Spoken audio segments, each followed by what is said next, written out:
नमस्कार, बहुत स्वागत आपका TV7 भारत पर। मैं हूं आपके साथ समृद्ध मिश्रा और वक्त तो चला है हमारी खास पेशकश उत्तराखंड के समाचारों का। तो शुरुआत करते हैं इस बुलेटिन की पहली खबर के साथ।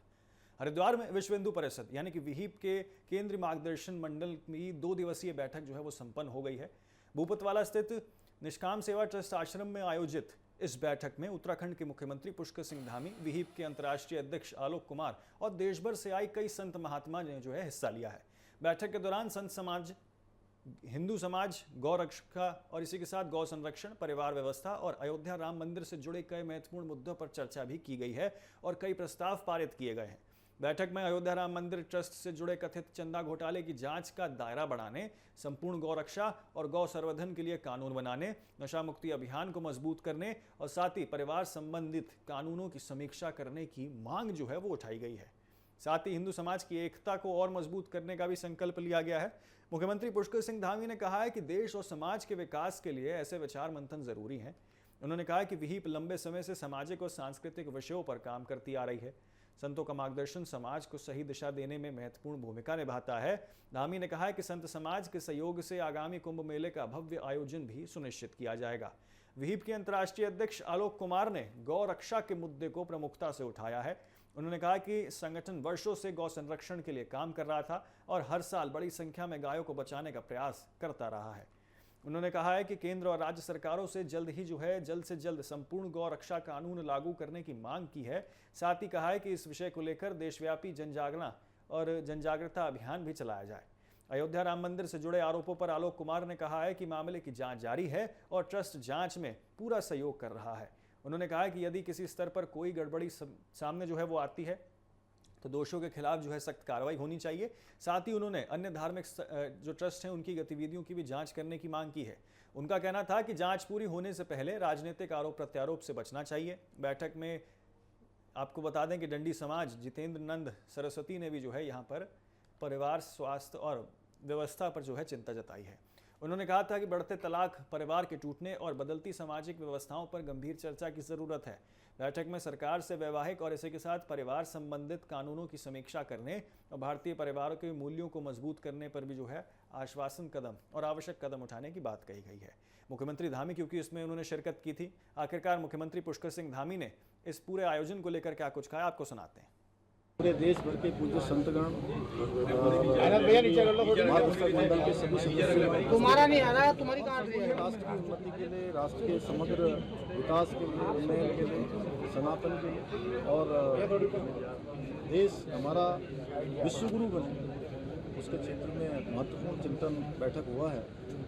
और हमेशा से इस प्रकार का जब भी चिंतन होता है तो देश की समग्र चिंता होती है, समग्र विकास की बात होती है, हर दृष्टिकोण से बात होती है। देश के अंदर जो चुनौतियां हैं, देश की सुरक्षा है, सामाजिक सद्भाव है, उन सभी पर विश्व हिंदू परिषद अनेकों वर्षों से काम करता है।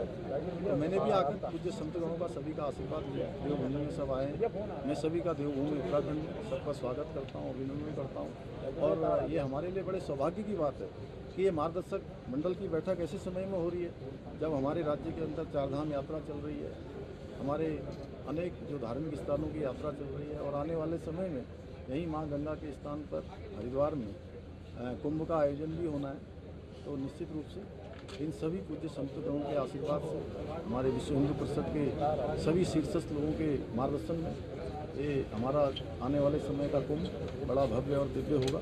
उसके निमित्त भी उन सबका मार्गदर्शन मिला है, सभी का आशीर्वाद हमेशा की तरह मिलेगा। क्या मुख्यमंत्री जी कुंभ के लिए संतों का आमंत्रण भी किया है?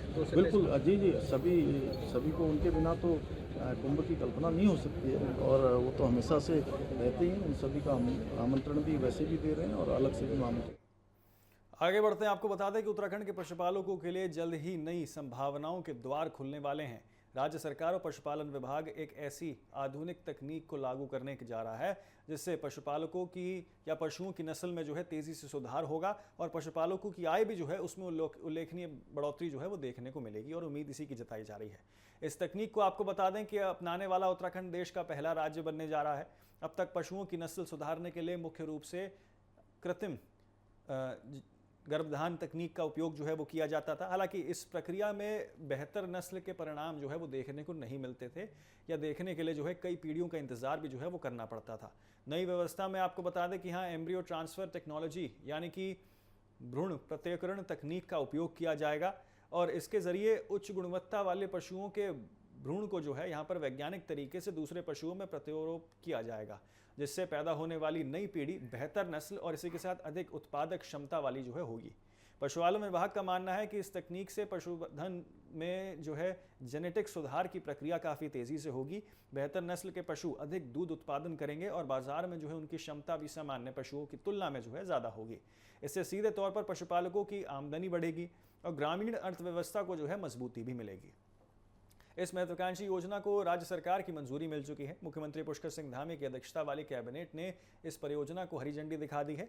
इसके बाद विभाग ने इसके क्रियान्वयन की जो है तैयारियां शुरू कर दी हैं। पशुपालन मंत्री सौरभ बहुगुणा ने इसे प्रदेश के पशुपालकों के लिए एक बड़ी उपलब्धि बताया है। उनका कहना है कि ये पहल न केवल किसानों को पशुपालकों की आय बढ़ाएगी, बल्कि उत्तराखंड को दूध उत्पादन के क्षेत्र में जो है यहाँ पर एक नई पहचान दिलाने का काम करेगी। योजना के पहले चरण में देहरादून, हरिद्वार और उधम सिंह नगर जिलों में जो है यहाँ पर पायलट प्रोजेक्ट शुरू किया जाएगा।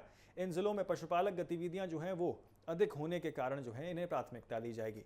पायलट प्रोजेक्ट्स के सफल होने के बाद इस तकनीक को जो है आपको बता दें पूरे राज्य में जो है लागू किया जाएगा। पशुपालन विभाग के अनुसार अगले 5 वर्षों में इस योजना के जरिए लगभग 7,000 मीट्रिक टन अतिरिक्त दूध उत्पादन की संभावना जो है वो हो सकती है। इससे पशुपालकों की आय में करीब 30 करोड़ रुपए तक की वृद्धि का जो अनुमान है लगाया जा रहा है। एक भ्रूण प्रत्यारोपण की व्यवस्था आपको बता दें वो लगभग 18,500 रुपये के आसपास है, लेकिन सरकार भारी सब्सिडी देने की तैयारी कर रही है। पशुपालकों को केवल 1,500 से 2,000 रुपये तक का यहाँ पे जो है अंशदान करना होगा, जबकि बाकी खर्च सरकार वहन करेगी। यदि ये योजना सफल रहती है तो उत्तराखंड पशुधन विकास और दूध उत्पादन के क्षेत्र में एक जो है नए मॉडल और नए राज्य जो है वो बन सकता है। इससे ग्रामीण क्षेत्रों में रोजगार और आय के नए अवसर जो हैं वो भी पैदा होंगे। तो किस तरीके से आपको बता दें कि पशुपालन के क्षेत्र में जो है एक नया कदम उठाते हुए उत्तराखंड सरकार यहाँ पे जो है 3 जिलों में पायलट प्रोजेक्ट शुरू करने वाली है। लेकिन बात अगर करें किस तरीके से नैनीताल दौरे पर पहुंचे उत्तराखंड सरकार के कैबिनेट मंत्री और जिले के प्रभारी मंत्री खजान दास ने आगामी विधानसभा चुनावों को लेकर जो है बड़ा राजनीतिक दावा कर दिया है। उन्होंने कहा कि वर्ष 2027 के विधानसभा चुनाव में मुख्यमंत्री पुष्कर सिंह धामी के नेतृत्व में भारतीय जनता पार्टी एक बार फिर से जो है प्रचंड बहुमत के साथ सरकार बनाएगी। उन्होंने विश्वास जताया है कि राज्य में भाजपा का जनाधार जो है वो लगातार मजबूत हो रहा है और जनता सरकार के विकास कार्यों पर जो है भरोसा जता रही है।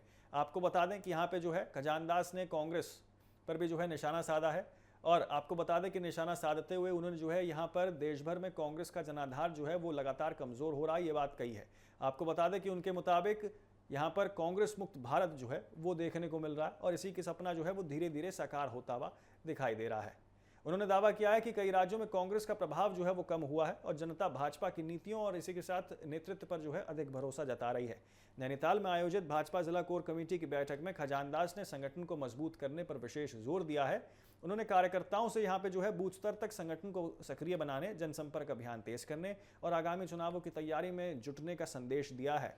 उन्होंने कहा है कि भाजपा एक कार्यकर्ता आधारित पार्टी है और संगठन की मजबूती ही उसकी सबसे बड़ी जो है वो ताकत है।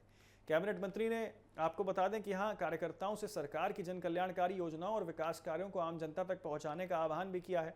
उन्होंने कहा है कि केंद्र और राज्य सरकार द्वारा चलाई जा रही योजनाओं का लाभ अंतिम व्यक्ति तक पहुंचाना पार्टी कार्यकर्ताओं की बहुत महत्वपूर्ण जिम्मेदारी है। उन्होंने कार्यकर्ताओं से जनता के बीच जाकर सरकार की उपलब्धियों को साझा करने की अपील की है। इस दौरान खजान दास ने जल जीवन मिशन योजना में सामने आए भ्रष्टाचार और अनियमितताओं के आरोपों पर भी जो है अपनी प्रतिक्रियाएं दी हैं। उन्होंने कहा है कि सरकार इस पूरे मामले को गंभीरता से ले रही है और जांच प्रक्रिया जारी है। योजना के क्रियान्वयन में लापरवाही बरतने वाले अपराधियों और ठेकेदारों को चिन्हित किया जा रहा है। उन्होंने स्पष्ट किया है कि जिन लोगों की मिलीभगत से योजना प्रभावित हुई है उनके खिलाफ सख्त कार्रवाई की जाएगी। सरकार किसी भी प्रकार की अनियमितताएं या फिर भ्रष्टाचार को बर्दाश्त नहीं करेगी और दोषियों के कठोर कदम जो है वो उठाए जाएंगे। खजान दास उत्तराखंड की राजनीति में भाजपा के प्रमुख नेताओं में गिने जाते हैं। देहरादून की राजपुर विधानसभा सीट से विधायक खजान दास लंबे समय से संगठन से जुड़े हुए हैं। उन्होंने बूथ स्तर से लेकर अपनी राजनीति की जो शुरुआत की है, उनकी राजनीतिक यात्रा जो है वो शुरू की गई और पार्टी संगठन को मजबूत करने में सक्रिय भूमिका जो है उन्होंने निभाई है। भाजपा में अनुसूचित जाति वर्ग के प्रमुख चेहरे के रूप में जो है उनकी पहचान बनी हुई है। वो पूर्व में राज्य सरकार में शिक्षा मंत्री की जिम्मेदारी भी जो है वो भी संभाल चुके हैं। तो किस तरीके से अब 2027 में फिर से बीजेपी की सरकार बनेगी और मोदी का सपना होता दिख रहा है साकार, ये बात कहते हुए बीजेपी के तमाम नेता जो हैं वो दिखाई दे रहे हैं। लेकिन आगे बढ़ते हैं अगली खबर की ओर। बात अगर कांग्रेस की करें तो उत्तराखंड कांग्रेस ने आपको बता दें कि आगामी विधानसभा चुनावों को ध्यान में रखते हुए अपनी राजनीतिक गतिविधियां उसने भी तेज कर दी हैं। बीजेपी के साथ साथ अब कांग्रेस भी बहुत ज़्यादा सक्रिय हो गई है। लेकिन पार्टी जो है यहाँ पर प्रमुख तौर पर पेपर लीक मामला, भर्ती परीक्षाओं में देरी और परीक्षाओं के निस्तारीकरण, बढ़ती बेरोजगारी और शिक्षा व्यवस्था की कमियों को जो है प्रमुख मुद्दा बनाते हुए यहाँ प्रदेशव्यापी जनजागरण अभियान चलाने का फैसला ले लिया है। कांग्रेस का कहना है कि छात्रों और युवकों से जुड़े इन मुद्दों को व्यापक स्तर तक जनता के बीच ले जाया जाएगा। इस अभियान को प्रभावी ढंग से संचालित करने के लिए प्रदेश कांग्रेस कमेटी ने एक समन्वय समिति और संचालन समिति का गठन किया है। पार्टी ने ऑल इंडिया कांग्रेस कमेटी की सदस्य इशिता को जो है यहाँ समिति का संयोजक बताया है। इसके अलावा आपको बता दें कि प्रदेश युवा कांग्रेस अध्यक्ष विशाल भोजक, NSUI प्रदेश अध्यक्ष विकास नेगी, युवा कांग्रेस की राष्ट्रीय सचिव मीमांसा, इसी के साथ DAV PG कॉलेज के पूर्व छात्र अध्यक्ष सिद्धार्थ अग्रवाल, युवा कांग्रेस के पूर्व महासचिव अभिमन्यु और वरुण बलियान को समिति के सदस्य के रूप में जो है वो शामिल किया गया है।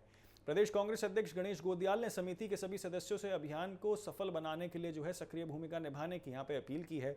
उन्होंने कहा है कि प्रदेश कांग्रेस कमेटी द्वारा जारी दिशा निर्देश के अनुसार सभी पदाधिकारियों और कार्यकर्ता अपने अपने दायित्वों का जिम्मेदारी से निर्वहन करेंगे ताकि युवाओं और छात्रों की आवाज को जो है मजबूती से उठाया जा सके।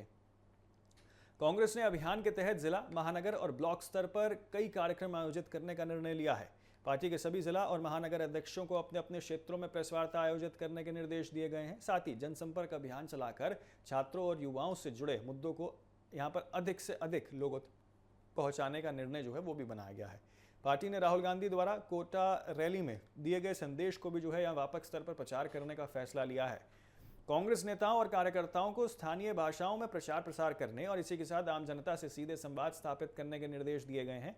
कांग्रेस का कहना है कि पेपर लीक की घटनाएं, बढ़ती प्रतिक्रियाओं में देरी और इस तरीके से परीक्षाओं में बार बार रद्द होने से युवाओं का भविष्य प्रभावित हो रहा है। इसके अलावा बढ़ती बेरोजगारी और शिक्षा व्यवस्था की कमियों पर भी जो है गंभीर चिंता कांग्रेस ने जताई है और इसको एक बड़ा व्यापक मुद्दा और विषय जो है वो बताया है। पार्टी इन सभी मुद्दों को प्रमुखता से जनता के सामने रखेगी। गणेश गोदियाल ने कहा है कि यह अभियान केवल राजनीतिक कार्यक्रम नहीं बल्कि एक जनजागरण अभियान होगा। इसका उद्देश्य छात्रों और युवाओं की समस्याओं को प्रभावी ढंग से जनता तक पहुंचाना और शिक्षा और इसी के साथ परीक्षा प्रणाली की जो खामियां हैं उनको उजागर करना है। कांग्रेस ने अभियान में अपनी सभी जितनी भी संगठन है, प्रकोष्ठियां हैं और विभाग हैं, उनकी सक्रिय भागीदारी सुनिश्चित करने के निर्देश यहाँ पे जो है जारी कर दिए हैं। तो आगामी चुनाव को लेकर बीजेपी कांग्रेस दोनों ही प्रमुखता से जो है अपनी रैलियां करते हुए नजर आ रही हैं। कई सारे कार्यक्रमों का आयोजन किया जा रहा है, लेकिन कांग्रेस प्रमुखता से जो शिक्षा व्यवस्था है उसको अपना मेन एजेंडा बना रही है। बात करते हैं अगली खबर की, क्योंकि शिक्षा व्यवस्था की हम बात कर रहे हैं तो उत्तराखंड में 21 जून को होने वाली नीट यूजी 2026 की पुनः परीक्षा को लेकर प्रशासन, पुलिस और शिक्षा विभाग ने सभी तैयारियां जो है अपनी पूरी कर ली हैं। राज्यभर में 21,000 से अधिक अभ्यर्थी इस परीक्षा में शामिल होंगे। पिछली परीक्षा प्रश्न पत्र लीक होने के कारण रद्द कर दी गई थी, जिसके बाद लाखों छात्रों को दोबारा परीक्षा का इंतजार जो है वो करना पड़ा था। अब सरकार और प्रशासन इस परीक्षा को पूरी तरीके से निष्पक्ष, पारदर्शी और सुरक्षित तरीके से संपन्न कराने के लिए विशेष इंतजाम कर रही है। मुख्यमंत्री पुष्कर सिंह धामी ने अधिकारियों को स्पष्ट दिशा निर्देश दिए हैं कि परीक्षा संचालन में किसी भी प्रकार की लापरवाही बर्दाश्त नहीं की जाएगी। उन्होंने कहा है कि अभ्यर्थियों की सुरक्षा और सुविधा सरकार की प्राथमिकता है। इसी को ध्यान में रखते हुए परीक्षा में शामिल होने वाले छात्रों के लिए उत्तराखंड परिवहन निगम की बसों में जो है निःशुल्क यात्रा की सुविधा जो है वो भी की गई है। इसका उद्देश्य दूरदराज क्षेत्रों में रहने वाले अभ्यर्थियों को राहत देना है। राज्य में परीक्षा के लिए 10 जिलों में से कुल 53 परीक्षा केंद्र बनाए गए हैं। इसमें देहरादून में सबसे अधिक 16 परीक्षा केंद्र स्थापित किए जाएंगे, जहां करीब 6,800 अभ्यर्थी परीक्षा देंगे। नैनीताल जिले में 11 केंद्र पर तकरीबन 3,874 और उधम सिंह नगर में 5 केंद्रों पर 2,528 अभ्यर्थी परीक्षा में शामिल होंगे। प्रशासन ने सभी केंद्रों का निरीक्षण कर सुरक्षा और मूलभूत सुविधाओं की व्यवस्था सुनिश्चित की है। देहरादून के जिलाधिकारी आशीष चौहान के अनुसार सभी परीक्षा केंद्रों को सैनिटाइज किया गया है और परीक्षा संचालन से जुड़ी अधिकारियों को आवश्यक दिशा निर्देश भी दिए गए हैं। अभ्यर्थियों के प्रवेश, बैठने की व्यवस्था और अन्य व्यवस्थाओं के लिए जो है विस्तृत कार्य योजना तैयार की गई है ताकि परीक्षा शांतिपूर्ण ढंग से संपन्न हो सके। पुलिस विभाग ने भी सुरक्षा के व्यापक इंतजाम किए हैं। वरिष्ठ पुलिस अधीक्षक प्रवीण सिंह ढोभाल ने बताया कि सभी परीक्षा केंद्रों पर पर्याप्त पुलिस बल तैनात किया गया है। केंद्रों की निगरानी सीसीटीवी कैमरे के जरिए की जा रही है और संदिग्ध गतिविधियों पर कड़ी नजर जो है पैनी नजर रखी जा रही है। प्रत्येक 3 परीक्षा केंद्रों पर एक सुपरवाइजर के नेतृत्व में विशेष निगरानी टीम भी तैनात रखी जाएगी। दूसरी ओर आपको बता दें, अभ्यर्थियों ने परीक्षा को लेकर उत्साह और उम्मीद दोनों दिखाई दी है। कई छात्रों का कहना है कि परीक्षा रद्द होने से उन्हें निराशा हुई थी, लेकिन अब उन्हें दोबारा तैयारी कर ली है। शिक्षकों का भी मानना है कि छात्रों ने फिर से खुद को परीक्षा के लिए तैयार किया है। इस बार निष्पक्ष परीक्षा की उम्मीद है। अधिकारियों का दावा है कि सभी आवश्यक तैयारियां पूरी कर ली गई हैं और परीक्षा को सुरक्षित, पारदर्शी और इसी के साथ व्यवस्थित तरीके से संपन्न कराया जाएगा, ताकि अभ्यर्थियों को बेहतर माहौल में परीक्षा प्रदान की जा सके। तो फिलहाल के लिए उत्तराखंड के हमारे इस खास पेशकश में इतना ही। जल्द होंगे हाजिर ऐसी ही देश और दुनिया की तमाम खबरों और अपडेट्स के साथ। आप कहीं न जाएं, बने रहें सिर्फ TV7 भारत पर।